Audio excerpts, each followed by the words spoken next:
Olá pessoal, tudo bem? Inicialmente quero agradecer à comissão organizadora deste congresso e agradecer pelo convite. Sem dúvida nenhuma, discutir sobre a prisão preventiva, uma das modalidades de prisão cautelar hoje, nos dias atuais, é de suma relevância e a seriedade com que a comissão tem conduzido esses trabalhos certamente terá como fruto uma excelente oportunidade de aprendizado para todos vocês. Então fica aqui o meu agradecimento à comissão e espero que a nossa fala aqui hoje possa provocar você a repensar as prisões cautelares no Brasil, sobretudo a prisão preventiva, que é o foco principal do nosso bate-papo aqui hoje. Porque, na verdade, nos foi proposto falar sobre a prisão preventiva, a ordem pública e os preceitos constitucionais no processo atual. E por que disso? Porque, a bem da verdade, a ordem pública tem se tornado um dos principais fundamentos de decreto de prisão preventiva no Brasil. Mas a ordem pública, enquanto um conceito isolado, é algo que provoca e que causa uma inquietação muito grande na comunidade jurídica. Então pretendemos enfrentar e falar um pouco sobre isso aqui hoje nesse bate-papo.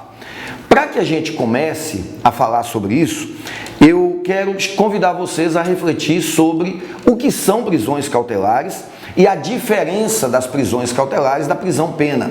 E em específico, talvez até mesmo, nós podemos fazer uma abordagem sobre cada uma dessas prisões cautelares. Para se ter uma ideia, a sociedade como um todo, e aqui eu não falo da comunidade jurídica, eu falo da sociedade leiga mesmo, a sociedade como um todo costuma fazer uma confusão muito grande entre prisão cautelar e a prisão-pena. Para se ter uma ideia, a prisão cautelar ela tem fundamentação específica. Como o próprio nome já fala, cautelar, ela tem como função resguardar, proteger, às vezes a vítima, as partes do processo, às vezes proteger o próprio processo. Como nós podemos notar, se eu falo de prisão cautelar, ela, como qualquer outra medida cautelar, não tem relação nenhuma com a prisão-pena. Porque a prisão-pena, ao contrário, é a prisão aplicada em razão de uma sentença condenatória transitada em julgado. Ou seja, a prisão-pena é aquela prisão objeto final do processo penal. É a prisão que nós utilizamos para sancionar o infrator, para sancionar, para punir aquele que cometeu um fato típico, ilícito e culpável. Portanto, eu só posso falar em prisão-pena se eu tiver uma sentença condenatória que tenha transitado em julgado. Ou seja, uma sentença penal contra a qual já não cabe mais nenhum recurso dentre os previstos no ordenamento jurídico brasileiro. Aí eu poderia estar falando de prisão-pena. Qualquer outra modalidade de prisão que nós encontrarmos no ordenamento será uma prisão cautelar. E como cautelar, ela deve obedecer todos os requisitos de qualquer medida cautelar. Aqui eu falo especificadamente dos indícios suficientes de autoria e da materialidade comprovada do delito. Mas sobre esse ponto eu falo daqui a pouco.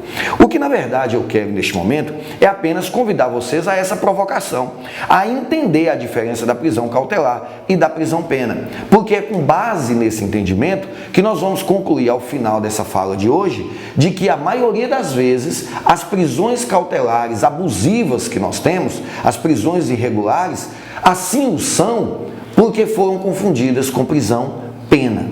Pois bem, no Brasil nós temos atualmente 3 modalidades de prisão cautelar. A prisão em flagrante, que costumamos dizer é uma prisão de curta duração de vida, já que por previsão expressa de lei, ela deve ser convertida em prisão preventiva caso estejam presentes os requisitos, ou então concedida ao réu a liberdade provisória, ao acusado, ao investigado nesse momento. Temos a prisão preventiva e temos a prisão temporária. Nós podemos observar que são 3 modalidades de prisões completamente distintas, embora as 3 pertençam à mesma classe. São prisões cautelares, são prisões que ocorrem antes do trânsito em julgado de uma sentença condenatória, são prisões que têm o escopo final de proteger o processo, proteger a vítima, a sociedade. E em razão disso, a prisão em flagrante ela tem particularidades bem definidas lá no Código de Processo Penal, a partir do artigo 300. Essas particularidades da prisão em flagrante, as principais delas são para evitar que o réu possa fugir, evitar a consumação do delito, evitar ou minimizar as consequências deste delito. Então ela tem regramento específico no Código de Processo Penal, lá no artigo 300, 301 e 302 até 304 do Código de Processo Penal. No entanto, quando eu falo de prisão preventiva, aí eu estou falando de uma outra modalidade de prisão cautelar, esta com regramento definido a partir do artigo 310, e essa tem como objetivo resguardar o processo, ou até mesmo a vítima, a sociedade, mas ela tem hipóteses bem taxativas, ela tem hipóteses definidas lá no artigo 311, 312 e 313 do Código de Processo Penal. É sobre esta modalidade de prisão que nós vamos falar daqui a pouco, mas não sem antes falar da última modalidade de prisão cautelar, que é a prisão temporária. Essa a mais peculiar das prisões cautelares, que é a prisão regida por uma lei especial, a Lei 7960 de 89, que determina a possibilidade de prender um investigado para que se possa conduzir a investigação, quando essa prisão for indispensável para a investigação. É uma outra modalidade de prisão muito específica, com peculiaridades muito particulares e, portanto, a gente apenas comenta para que a gente possa aqui delimitar o nosso trabalho, mas não é o objeto da nossa fala hoje. Depois de entender as três modalidades de prisão cautelar que nós temos, vamos destinar nossa atenção à prisão preventiva. A prisão preventiva, é sem dúvida nenhuma a que traz uma carga maior de debate jurídico nos dias atuais. Sobretudo em razão da discrepância de conceitos que nós temos quando se fala de prisão cautelar, nesse ponto em específico da preventiva, numa conceituação popular, midiática, eu diria, e aquela prisão preventiva conceituada pelo direito, pelas doutrinas, pelos entendimentos jurisprudenciais e pela sua previsão legal. E por que digo dessa divergência? Porque, a bem da verdade, a sociedade nos dias atuais tem se mostrado extremamente sedenta por justiça, extremamente ansiosa com fatos que acontecem corriqueiramente no nosso dia a dia. E em razão disso, a mídia tem explorado de forma muito peculiar essa questão relacionada à possibilidade de se prender uma pessoa antes de que se tenha contra ela uma sentença condenatória transitada em julgado. Em razão disso, criou-se uma noção, uma ideia, e ela tem se firmado entre a sociedade, de que todo crime a pessoa tem que ser presa imediatamente.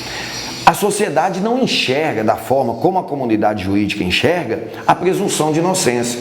O fato de que a Constituição Federal, lá no seu artigo 5º, aquele artigo que é considerado como cláusula pétrea, direito e garantia individual do cidadão, é uma forma de mitigar, de reduzir a força do Estado contra o cidadão. E é lá nesse artigo 5º que está estabelecido que ninguém será considerado culpado sem uma sentença condenatória transitada em julgado. Ou seja, é a ideia exata do princípio da presunção de inocência. O princípio segundo o qual o Estado tem o dever de tratar como se inocente fosse o cidadão que não tem contra si uma sentença condenatória transitada em julgado.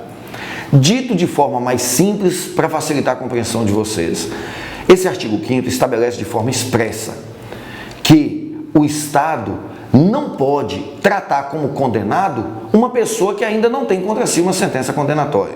E essa sentença não pode mais caber recurso. Tudo bem. O grande problema é que isso, para a sociedade, sobretudo a sociedade leiga, isso causa um desconforto muito grande, principalmente naqueles casos em que nós temos crimes de grande gravidade e que a mídia noticia que a pessoa está respondendo ao crime em liberdade. Gera, inevitavelmente para a sociedade, uma sensação de impunidade. Pois bem, é exatamente aqui que nós passamos a trabalhar com uma dicotomia necessária do assunto. Primeiro, até que ponto a opinião popular deve ser levada em consideração e até onde eu posso relativizar um princípio constitucional. É esse o desafio dos operadores do direito, e digo operadores me referindo a nós, estudantes, aos doutrinadores, aos julgadores, ao Ministério Público, aos investigadores, a Polícia Civil, a Polícia Federal no papel investigativo do processo. Então, ou seja, esse é o nosso desafio, saber até onde eu posso violar um preceito constitucional para atender um anseio popular. E aí, nesse ponto agora, eu pego um gancho para discutir o tema que é o tópico do nosso assunto hoje, a garantia da ordem pública. E por que isso? Porque a prisão preventiva, prevista como está lá no artigo 310, 311 e 312, ela traz nesse último artigo, no 312, 4 possibilidades, 4 requisitos para que essa prisão seja decretada. Ou seja, eu tenho 4 situações onde uma delas deve estar presente para que eu possa decretar uma prisão preventiva. Pelo menos uma tem que estar presente. Embora a possibilidade de estar presente mais de uma não muda a realidade. Mas vejamos, a primeira delas, garantia da ordem pública. A segunda, garantia da ordem econômica. A terceira, conveniência da instrução criminal. E a quarta, assegurar a aplicação da lei penal. Ou seja, vamos entender o que significa cada uma dessas opções, cada um desses requisitos para o decreto da prisão preventiva. A garantia da ordem pública eu vou deixar para explicar por último, embora ela esteja lá na ordem do artigo como primeira, porque ela é o foco do nosso trabalho, do nosso bate-papo aqui hoje, e a ela eu vou dedicar uma atenção especial. Bom, então em relação a esses requisitos previstos no artigo 312, onde pelo menos um deles deve estar presente para que a prisão preventiva seja decretada, eu falo da garantia da ordem econômica quando eu estou diante daqueles crimes típicos, chamados crimes de colarinho branco, onde eu possa ter, por exemplo, algum crime contra a ordem financeira, contra o sistema financeiro nacional, alguma especulação relacionada, por exemplo, à especulação de bolsas de valores, do dólar, coisa qualquer que coloque a economia brasileira em risco. Então aí eu estaria falando da necessidade da prisão preventiva para resguardar, para proteger a economia. Muito rara, mas nós já tivemos casos no Brasil desse tipo de prisão ser decretada. A outra opção seria a conveniência da instrução processual. Essa é muito comum. Essa faz mais parte do nosso dia a dia, porque ela está diretamente relacionada àquelas possibilidades de o acusado estar interferindo na instrução probatória, de qualquer forma, ameaçando testemunha, ameaçando vítimas, destruindo documentos, destruindo provas, alterando a cena do crime, ou seja, qualquer ato que uma vez praticado possa interferir de forma negativa na condução do processo, na colheita de provas do processo. A última opção é assegurar a aplicação da lei penal. A esta se limita quase que sobretudo, à possibilidade de fuga do acusado. É aquela situação onde você não pode assegurar que o acusado tem um endereço fixo, tem atividade profissional bem definida e ele oferece um risco de fuga, de tal forma que se eu não mantivê-lo preso agora, depois de condenado eu não vou conseguir aplicar a pena, porque ele pode estar foragido. Então é dessa realidade que nasce o conceito de assegurar a aplicação da lei penal. Pois bem, dito e explicado essas 3 possibilidades, voltemos agora àquela que é realmente o objeto do nosso trabalho, a garantia da ordem pública. Observem que se nós pegarmos apenas o conceito garantia da ordem pública, é dever do Estado zelar pela segurança e garantir a segurança pública. Quando eu falo garantia da ordem pública, significa dizer, eu vou prender uma pessoa investigada ou processada, denunciada, para garantir, para assegurar ao cidadão a ordem pública. E o que vem a ser essa ordem pública? Embora alguns doutrinadores tenham se manifestado sobre isso em suas obras, os próprios tribunais superiores, STJ e STF, mas isso não se trata de um conceito isolado, não se trata de ordem pública apenas conceituando. O que a doutrina e a jurisprudência têm feito é pegar casos concretos e entender se esse caso viola ou não a garantia da ordem pública. Mas nós exercemos sobre esse aspecto uma crítica muito grande, em razão de que, se eu falo de ordem pública, o contrário seria uma desordem pública. Se eu partir dessa premissa, qualquer crime tem capacidade de gerar uma desordem pública. O furto de um celular numa estação de metrô gera uma desordem pública. O furto de uma bolsa num restaurante gera uma desordem pública. O furto de um objeto eletroeletrônico ou ou produto alimentício em um supermercado pode ter a capacidade de gerar uma desordem pública, a depender do local, do momento, da forma de se praticar, do modus operandi do autor, a depender do autor, a depender da vítima. Tem uma série de fatores que podem interferir na ordem pública. Então, eu vincular o decreto prisional de prisão preventiva com base na ordem pública, nos parece, e essa é a lição da maior doutrina, muito temerário, porque a ordem pública pode ser conceituada desde o fato mais simples até um fato mais complexo. Então, a partir daí, surgem as discussões doutrinárias de que essa ordem pública pressupõe um fato que foi capaz de gerar um desconforto social de tal monta que, se o acusado permanecer solto, esse crime pode gerar consequências muito mais graves. A partir disso aí, penso ser extremamente importante trazer para vocês, e peço que anotem, pesquisem, leiam com mais tempo, um informativo jurisprudencial número 32 do STJ. Esse informativo foi publicado, salvo engano, em abril ou maio de 2015, eu não sei ao certo, mas você vai encontrar lá no STJ, chama Informativo de Jurisprudências número 32, também chamado de Jurisprudência em Teses. E o que vem a ser essa Jurisprudência em Teses número 32?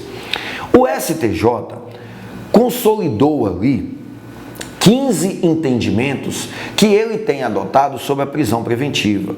Muito bacana o material, um objeto de estudo muito bom para a nossa construção de conhecimento acadêmico. Mas eu vou me ater aqui aos pontos relacionados à prisão preventiva. É lá nesse informativo que vocês vão acessar e vão perceber que o STJ tem sedimentado o entendimento de que, para configurar a violação à garantia da ordem pública, há que se provar a gravidade concreta do delito.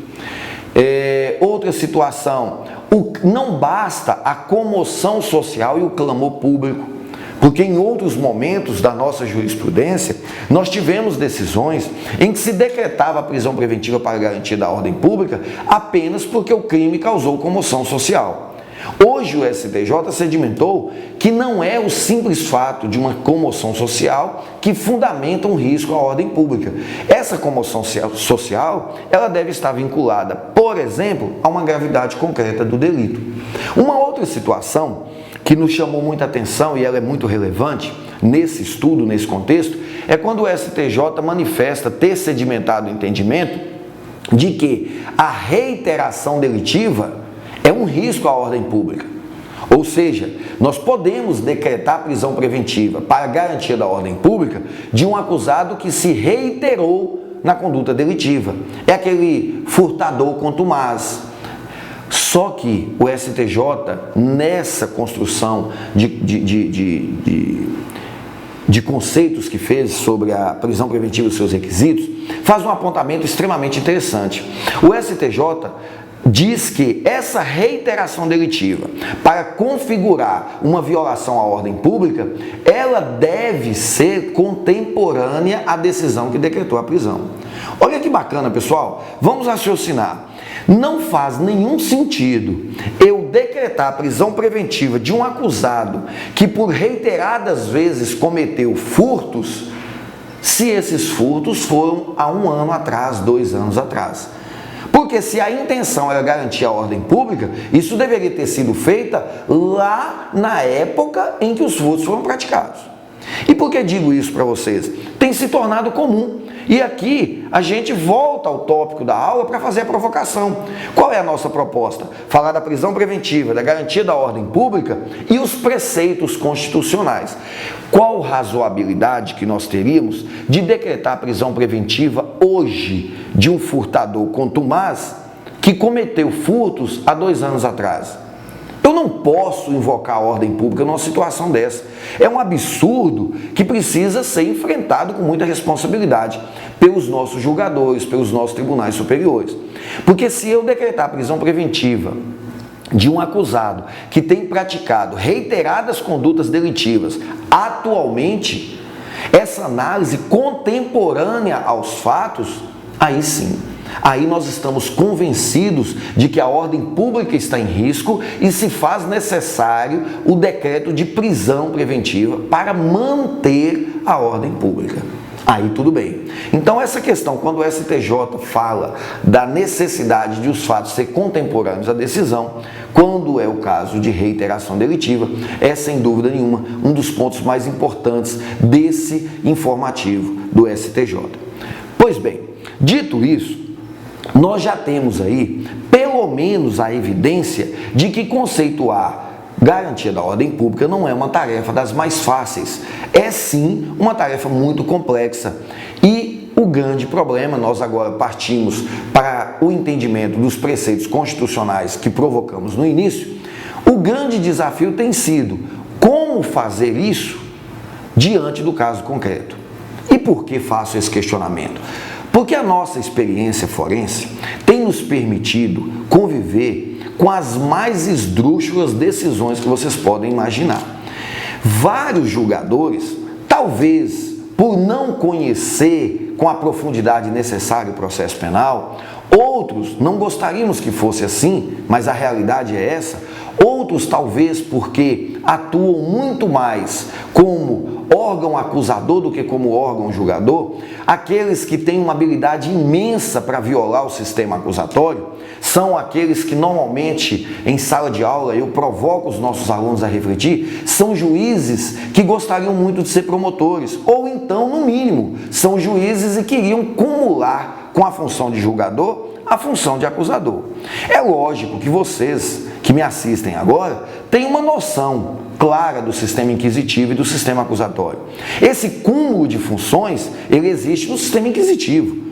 Se eu pego o inquérito como exemplo, fica muito tranquilo de enxergar que aquele que acusa, que decide quais as provas que vão produzir, qual o momento de produzir essas provas, como produzir, ao final faz um relatório, indicia o meu cliente, é a mesma pessoa, é o delegado.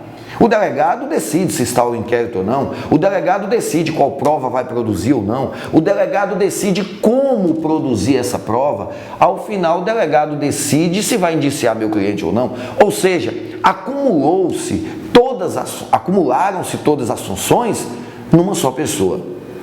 É sabido que esse é um dos traços que diferenciam o sistema inquisitivo do sistema acusatório. Porque o sistema acusatório, esse já tem em oposição diametralmente oposta a separação de funções. Pois bem, se nós estivermos falando do sistema acusatório, fica muito claro e fácil de entender que lá nós temos uma divisão muito bem definida de tarefas. Lá nós temos o promotor para acusar, o juiz para julgar e alguém compondo o polo da defesa, seja um advogado ou um defensor público, responsável por defender de forma ampla o acusado. Diante desse raciocínio, o que nós temos que entender é que se o juiz tem a função de julgar, se ele não é o titular da ação penal, se ele em tese não tem interesses na acusação, para ele decretar a prisão preventiva de um acusado, ele deveria ser provocado para isso. Mesmo porque isso parte de uma premissa lá da teoria geral do processo, a jurisdição é inerte. Tudo bem. Partindo-se desse raciocínio, nós enfrentamos um ponto extremamente polêmico no artigo 312 e 311, com a nova redação que foi dada em 2011, com a Lei 12.403, que alterou o Código de Processo Penal. Pois bem, o que passou a se prever nesses artigos? Que o juiz pode decretar de ofício a prisão preventiva. Vamos raciocinar com calma isso aqui. O que seria decretar de ofício? Seria o juiz decretar a prisão preventiva de um denunciado sem que o promotor tenha pedido, ou assistente de acusação, ou seja, sem que ninguém tenha manifestado pela necessidade dessa prisão, o juiz a decreta de ofício. A nosso ver, isso isso é um dos principais elementos a configurar a contaminação do nosso sistema acusatório. E por que isso? Porque, em tese, esse juiz deveria ser inerte. Ele deveria ser imparcial. Não cabe a ele analisar a necessidade ou não da prisão sem um pedido. Se o promotor, que é o titular da ação penal, fizesse o pedido para o juiz, aí sim, o juiz, com base na argumentação promovida por quem pediu, seja o promotor, seja o assistente de acusação, ele decidiria de forma fundamentada, invocando um dos requisitos do artigo 312 para fundamentar a sua decisão. Tudo bem. Por que eu resolvi abordar sobre isso nesse contexto da nossa fala? Porque tem sido muito comum de nós termos crimes que causam uma repercussão social muito grande na cidade onde ele aconteceu, sobretudo nas comarcas pequenas, e o juiz, quando vai analisar o pedido de prisão preventiva feito pelo promotor, no mais das vezes, ele começa a fundamentar a prisão em elementos que não foram invocados pelo promotor. Exemplo, o promotor pede a prisão fundamentada na conveniência da instrução processual. Ou seja, o promotor entende que aquele acusado, o denunciado, vai dificultar a investigação, vai destruir provas, e o juiz decreta a prisão preventiva com base na garantia da ordem pública, porque ele entende que o crime é de grande repercussão social, causou um clamor social muito grande na sociedade, e decreta a prisão preventiva. Sobre isso, nós devemos fazer uma análise muito criteriosa. E é lógico, a discussão aqui é acadêmica, ela não é uma discussão jornalística. Eu não estou aqui movido pelo clamor público, pelo clamor social. Nós somos operadores do direito. Vocês que estão me assistindo agora, certamente estão cursando ou já cursaram a faculdade, estudam o direito para terem opiniões diversas do comum, daquilo que vem da sociedade comum. Porque se fosse para você manter as mesmas opiniões, talvez não seria necessário tanto esforço para estudar o processo penal. Então, diante dessa linha de raciocínio, eu convido a você a refletir comigo a seguinte situação. Quanto a essa questão do clamor público, olha o que tem acontecido na maioria das vezes.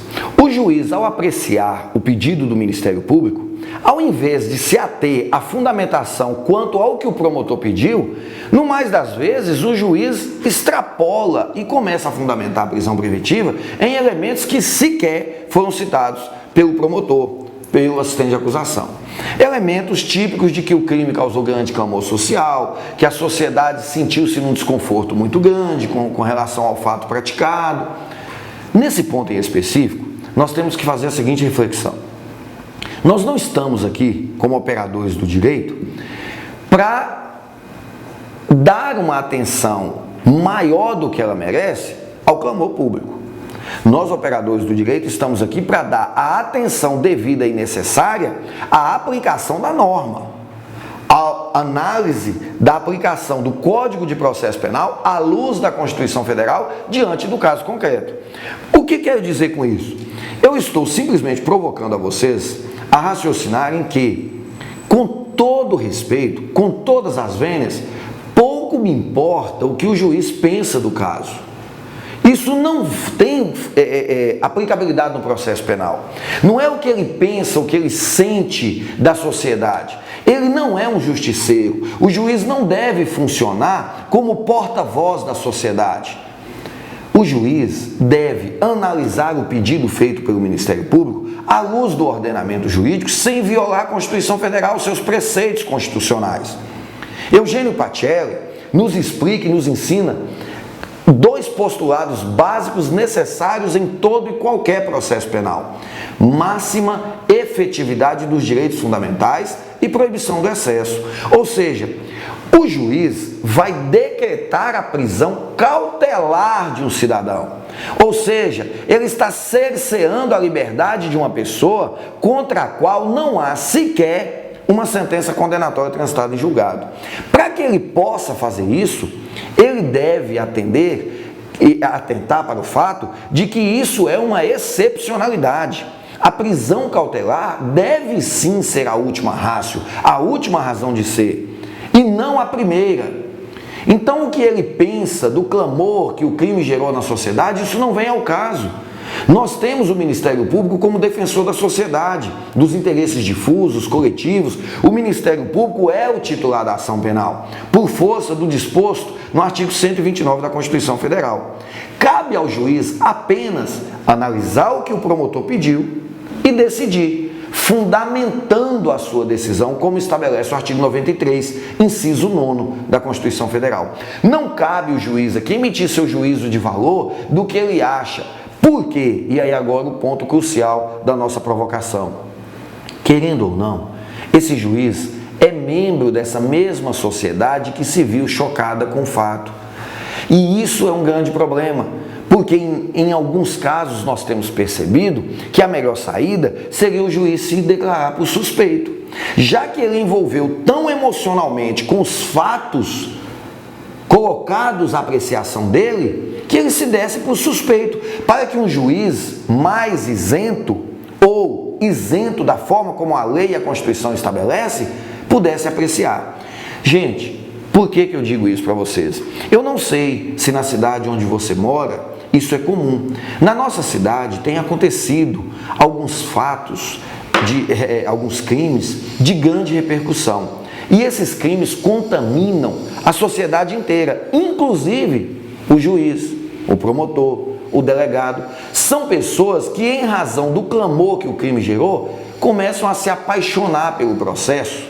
Embora o promotor possa fazer isso, mas a meu sentir, é o fim da imparcialidade do julgador quando ele se envolve emocionalmente com o processo. E aí eles têm usado a prisão cautelar como se quisessem antecipar uma eventual pena para o cidadão e dar uma falsa resposta à sociedade. Seria mais ou menos o seguinte: divulgar no jornal, no noticiário televisivo de hoje à noite: foi decretada a prisão preventiva do assassino fulano de tal.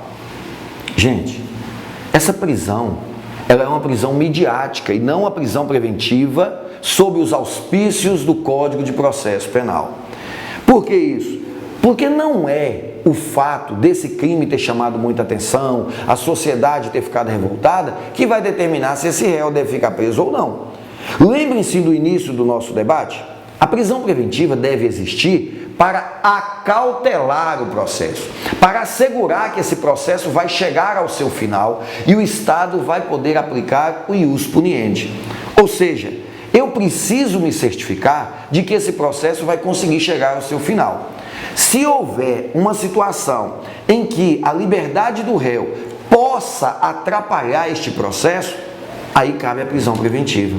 Fora isso, não devemos entender o cabimento da prisão preventiva para dar uma satisfação para a sociedade, para acalmar a sociedade, para dar uma falsa resposta à sociedade, para o juiz posar de bom moço nos meios televisivos, para o promotor fazer sua autopromoção nos meios televisivos, para os delegados de polícia fazer sua autopromoção nos meios televisivos, para os advogados sem éticas fazer sua autopromoção nos meios televisivos. Nós devemos lembrar que essa prisão está cerceando a liberdade de um cidadão que pode ser absolvido em momento posterior. E isso é muito grave, porque esse tempo de liberdade perdido não será devolvido. Então, eu chego ao final da nossa provocação, ao final do nosso debate, te convidando a fazer uma junção dos 3 tópicos que formaram o título do nosso trabalho: a prisão preventiva, a garantia da ordem pública e os preceitos constitucionais.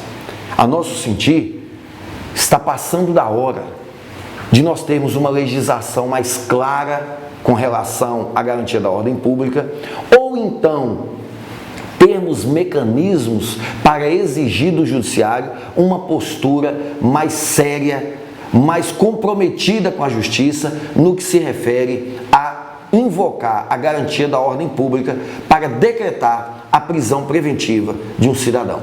Era essa a nossa provocação. Fica aqui o meu muito obrigado pela companhia de vocês. Espero ter contribuído para a formação acadêmica de vocês, para o seu dia a dia profissional. Espero ter, no mínimo, plantado em você a semente da provocação, da dúvida, que te leve a estudar com profundidade este assunto, procurar boas obras, se atualizar com as jurisprudências e, evidentemente, alcançar o conhecimento jurídico que se espera de um profissional que vai militar na área penal. Beleza? Muito obrigado pela companhia de vocês e até o nosso próximo encontro. Valeu!